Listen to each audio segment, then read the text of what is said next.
则假若有所了解之后，我们也就可以了解我们为什么要求道了。如今我们非常幸运能有机会求得先天大道，求得的就是三宝。三宝简单明了，但也博大精深，其内容在求道时会详细解说。现在只简单的提出2点。首先，求道就是直接点出了真正永恒不朽的真我，也就是良心本性的发。在物质文明远较精神文明昌盛的今日，假若迷失真我，我们的人生将有如行尸走肉。若是认假为真，更使我们为了盲目满足假我而做出害己害人的事情，造成自己在世时与死后的灾祸。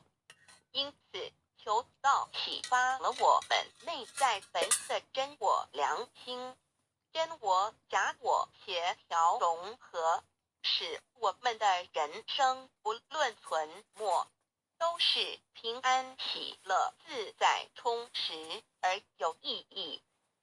其次，求道也就是开启了我们身上的正门，又称良心之门、智慧之门、慈悲之门。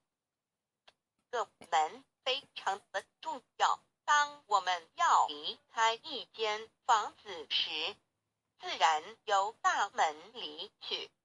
如果此门无法开启，而被迫从窗户或阳台跳出时，就可能会摔断腿。我们的肉体就像一间房子，真我灵性就像是房子的主人。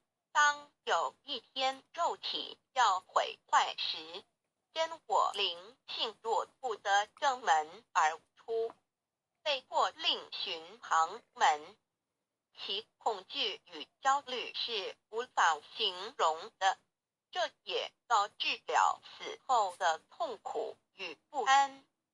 因此，我们可以发现到，绝大多数的人临终时，其肉体皆显现山僵硬、恐惧、无助与挣扎之乡。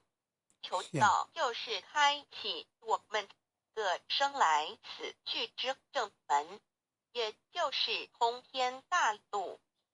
因此，我们今天很幸运能求道，求得三宝，打开灵性通天之正门，可以让我们找回真我，认识我自己身上的道，自然以良心作为待人物之准则，使